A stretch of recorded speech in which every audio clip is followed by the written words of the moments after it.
Hey my lovelies, you're welcome back. So in this video I'll be showing you how to make coated peanuts in 3 ways. So the first thing I do is to wash the groundnut to remove any form of dirt on the groundnuts, after which I sieved out the water and sun dried the groundnuts. And in case there is no sun in your area or where you're living, you can use the oven to dry this. This is by heating up the oven, taking it off and allowing the warmness in the oven to dry the groundnuts. So after that I went on to for the first method I went on to break into eggs, and this is just because I was making a cup of groundnuts. I added in 3 spoons of sugar. Guys, you can skip sieving the sugar. The important thing is for you to mix the sugar very well to dissolve in the egg. And to this you can also add in some flavor, even you can add in milk. So I went on to coat the groundnut with the egg mix, alternating the egg with the flour. So I brought out 2 cups of flour, but I was not able to use all of them. But you can, depending on how big or small you want your coated peanut to be. But the more big you make them, they may tend to be strong to eat, so you have to keep it minimal. And guys, if you are interested in having a comprehensive training on how to commercialize peanut business, I'm available. Like, I have a link in the description box where you can get this training. Check out the box, the description box, there's a link there. So after coating these peanuts to my desired size, I went on to fry them. So the first thing I did was to heat up the oil. And how do I know my oil is ready for frying? I usually check by using a pinch of flour.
After I dissolved the sugar in the water, I went ahead and started coating with the sugar solution. So I was alternating, like I did in the first one, the sugar water with the flour, and I coated to my desired size and fried the peanuts.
So the third method was a bit difficult, but I achieved the result. So guys, I caramelized some sugar.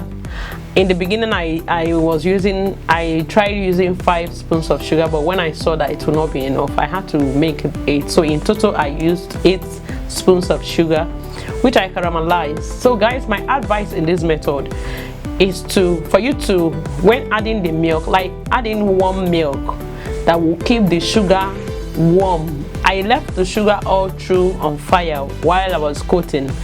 It was on a very low heat, because I did this because to avoid the sugar from congealing back. You know how it is. So I had to leave it on fire. And so when grating yours, add in enough milk to the caramelized sugar and let the milk be warm to help in the coating.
So guys, if you're still watching this video up till now, thank you for watching my video. Thank you so much.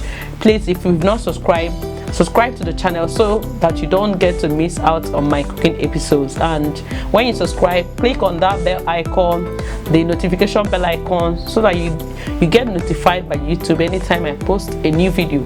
Share the video with your friends. Feel free to share it. Share the video, like the video, give the video a huge thumbs up. I would really appreciate that. Thank you so much guys. Thank you, and see you in my next video. So guys, this is tasting our coated peanut. This is the one I made with a caramelized sugar and milk.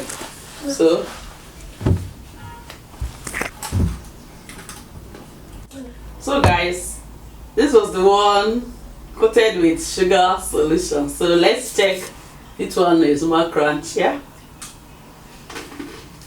right. This is the last one. The first I coated with egg and sugar mixed. So let's check this.